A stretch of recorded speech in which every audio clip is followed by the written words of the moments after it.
Okay, I'm way off base. These two might play in the Ballistics Brawl, but apparently the last time MMA fought against Dark was in 2015 Code S, according to Olimoleague at least. So, yeah, maybe those stats are a little mistaken on my part. But either way, they have both been playing a lot of Korean tournaments, MMA and Dark respectively. Dark more the Ballistics Brawl side of things, MMA more both actually, as he's competed in them both regularly. Either way, cool to have such legendary players here in front of us now. Spawning to the top left, of course, the one and only Red Terran MMA. And in the bottom left, we have a Zerg that some call the best Zerg right now. It is the Blue Boy Dark. This is only, I think, like my second time ever actually getting to cast Dark, by the way. Oh, really? Yeah, he just doesn't play in a lot. Like, he doesn't come out for BTSL. He doesn't play Olimoleague too often. It's pretty much he's like reserved for the bigger stuff, for like GSL and what have you. So it's cool getting to see him for once. I really like this. Yeah, opening up with Pull First. Now this is a map that Zergs don't like too much at the highest level. I noticed that at lower levels people don't really care too much, I think. But at the highest level, Zerg have been avoiding this map. So we'll see what Dark has in mind. Opening up with a Pull First. MMA grabbing the gold. This is like classic MMA moves though, right? To do something a little bit cheeky and different. I mean, that's why I loved MMA back in the day. He's a guy who could definitely play to the maps, whether it's for their weaknesses or their strengths. For sure, yeah. But, now, I was just gonna quickly interject here so you can talk and be uninterrupted, because we actually missed out on like 4 subs, so I'm just gonna get this caught up really quick. So, pardon the awkwardness for just a second, guys. Big thank you to A-List for the 41 months. Club Thug Agent for the 3 months since he's back. Hell yeah. APOC428, he's here cheering for BCQD, BC Cast with his 28-month sub. Blackspade Camo for 17. And just now, Hugo Levander. Thank you for the 10 months, dude. And with that out of the way, BCQD, it's all you, baby. Yeah. So, yeah, sorry about that. So, anyway. Already, things are shaping up. So, Dark sees no expansion. I don't know. Yeah, he saw the SCV in the natural, so he knows there's going to be a gold base, and he's getting the Roach Warren. He's not going to let MMA, you know, just get that gold, juicy yellow minerals. He's going to do something to prevent it. Now, 6 roaches is a little bit too many, so he might actually go for the front bust. Because I thought he might make like 2-3 roaches and just kind of chill in the back, maybe make a Ravager or 2. But this might be a full-on busted the Splitey pool. Well, it's going to be really frustrating. It's like, let's say MMA gets the scout, and let's say he puts up like the bunker and he's like super good to go, which he's not. This really sucks. Dark could actually just deny mining on the gold base by sitting here with roaches. Oh yeah, he's going for it for sure. 14 links now on the way as well. So he's made a decision and he's going with it. Now the reactor's not even fully topped up. Wait, where did the Reaper die? Yeah, it just got killed. Oh, yikes. So he will not be aware of this. Oh my god, this is the exactly same thing might be happening. That, yeah, he's moving out and then Dark is moving in. Look at this, Dark going around. He doesn't want to defend the Overlord because he's like, yeah, go on the map, Yeah, that's right. Oh no, BC. He's building a barracks. Now he can't even repair. Ah, that's a very unfortunate timing. It's just this auto GG. I mean, if I'm MMA, I just GG. But he will try to defend. He's dropping his Cyclone and Marines. The Marines in the north go down. 2 on the south. SCVs falling down. Dark just crushing through this really quickly. Yeah, GG. All right, that was a quick game 1 for Dark. A little bit sad for MMA fans.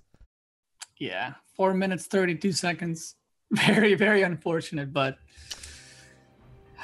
that is StarCraft. You just get the real short end of the stick, and what's funny is I think MMA should have predicted that a little bit better too on a map like that. That's not a map I think you're gonna see Dark try and play the macro game on, but to have missed the scout with the Reaper really sucks. Yeah, and the thing is, he saw its pool first, right? So he knew that Dark went pull first for something, and it was for the Roach Warren, but he kind of never did a follow-up scout, and he actually lost the Reaper on his side of the map. So yeah, with not enough scouting info, Dark denying that scouting was a pretty easy win. All right, just letting the other casters know the lobby's up. Getting to game number 2 here pretty quick. Man, who does the winner of this fight? Either trap or cure? Okay, that's pretty cool.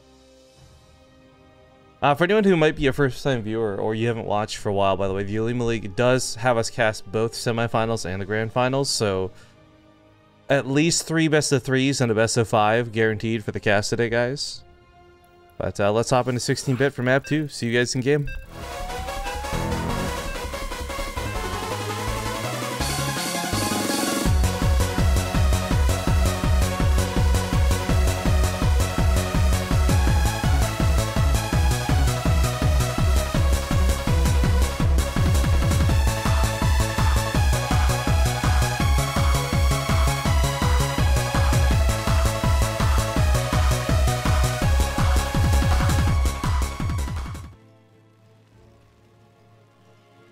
Alright folks, it's game number 2. Spawning here in the top right side, we got the blue Terran. It is none other than MMA.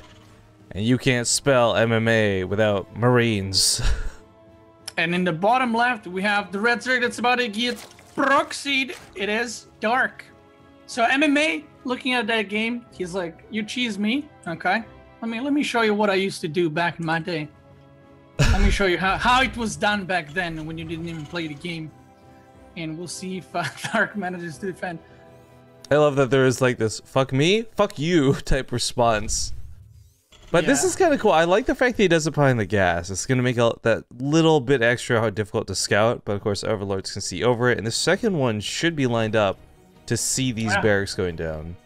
It's going straight towards the barracks. Now, you know, Dark is a very confident player. So Dark might have looked at that map. It was like, I hate that map. I'm going to all in. But I feel like it was more of, oh, you know, who are you? You know, lol, I'm going to just all in and get this over with kind of thing. Because he is very confident and he probably sees MMA. You know, he is a legend, right? But he doesn't see him as that good right now. And he just kind of wanted to end the game super, super quick. But this time, MMA hitting with that cheese, with that stinky, following it up with the gas. So this won't be the 3 barracks all in kind of proxy. Just light pressure, wants to kill the hatchery, and then transition into factory starport and expand himself. Yo, a lot of people always praise Maru for his playstyles, and I think throughout time, I've always liked that he's done his proxies kind of similar to this. Not necessarily all in, but something where you use it to get ahead. And I like that MMA is doing this. It's gonna get a cancel on the hatchery. Ooh. Dark gonna end up taking the one back in the natural, but even just the cancel and the time bought with this is totally worth it.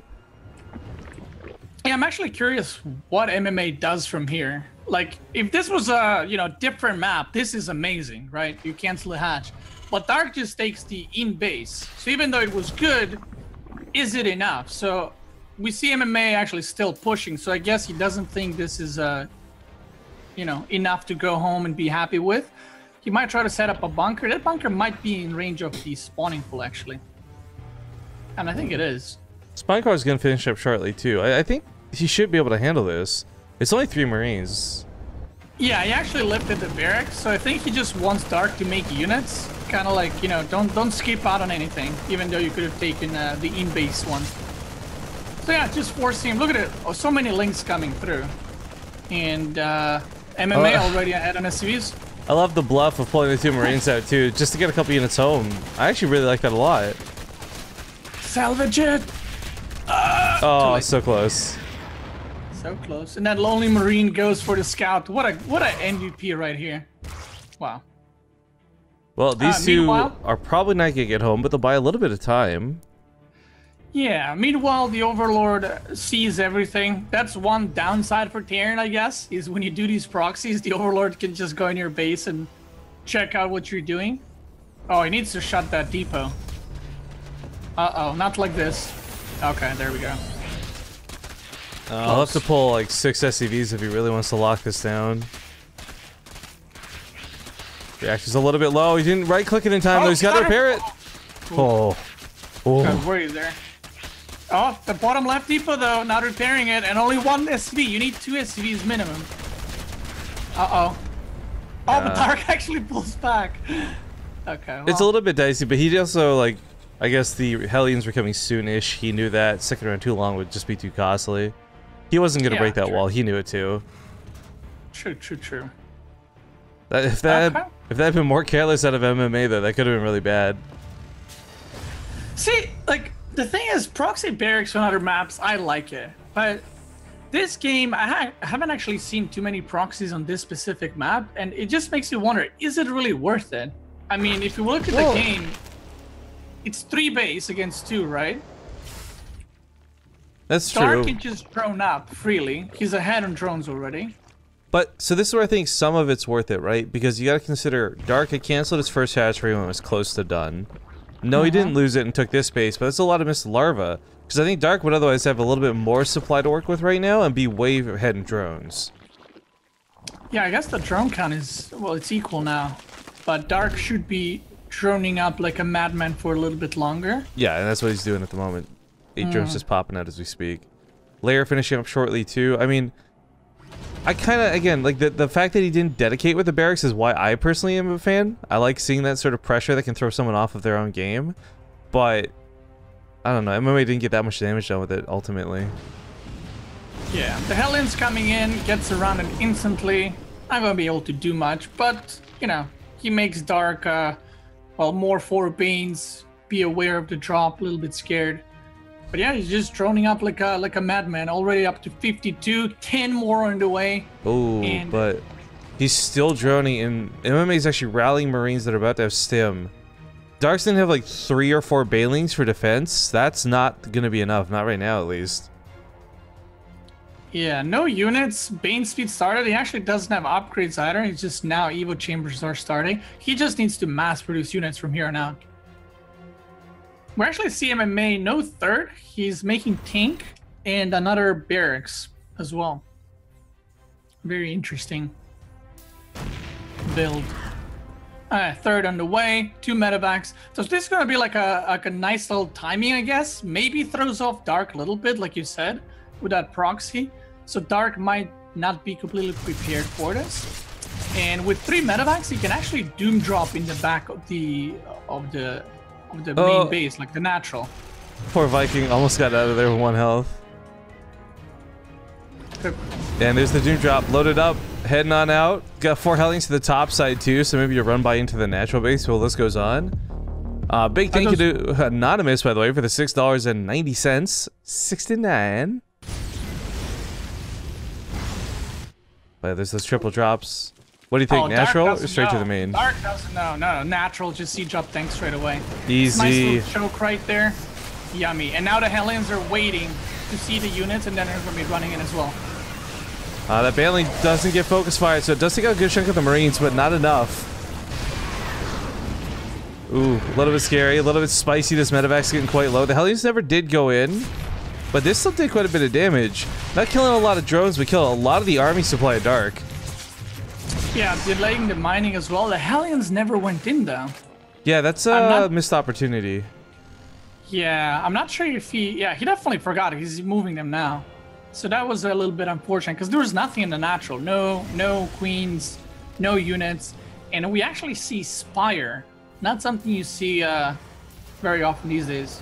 Mostly it's just Hydra. Hydra all day.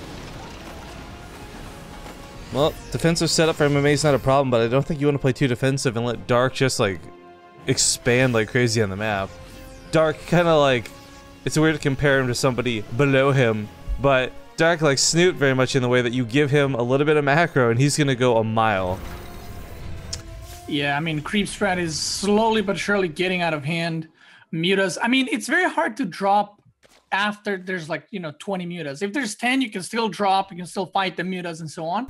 But if the muta count gets out of control, that's when things get very, very weird for the Terran player. You just don't see mutas that much anymore like you used to either, so a little bit weird that that was the weapon of choice here for Dark. Yeah. Yeah, it is weird. I'm not sure what the decision behind that is, but yeah, he gets caught off guard. Oh, it'll work here. Ooh. Destroyed. Yeah, you can see like MMA was going into that like, oh, I can just pick up and run away, right? And then the mutas just show up, 2 full medevacs go down, and now MMA is just running back home. Oh, the two Liberators going down. Oh my god, Dark will be picking off those two as well. You remember when Liberators used to have good anti-air? Yeah. Good times. When they dealt damage. I remember. When they could actually hurt corruptors. Yeah. Like, hurt doesn't kill. Oh, okay. Well, I can't understand the tap out. I think MMA realized, like, his barracks didn't work out, the macro was too good for Dark, and, well, perhaps a little disappointing, a very nice 2-0 for Dark. We had 1,000 bits, by the way, coming in, shouting Beastie Hype just towards the end of that game. Thank you, Rue77. Manic Moment also came subbing brand new with Prime, because I can English this morning. And Barcode Hero, thank you for the 2 months. Just thanks for the games, boy. Alright, well, Crank I know was casting the other series, so if you guys want to check out his stream, you can probably see what's going on with Cure versus Trap. It's another really great matchup. We got Hurricane versus Gumiho, Creator versus Kelzer. There's so many good games, guys, so once we know what we're getting into next, we'll let you know. Until then, a small commercial break, and hopefully we'll have a match by the time we're back. Thanks for watching. See you soon.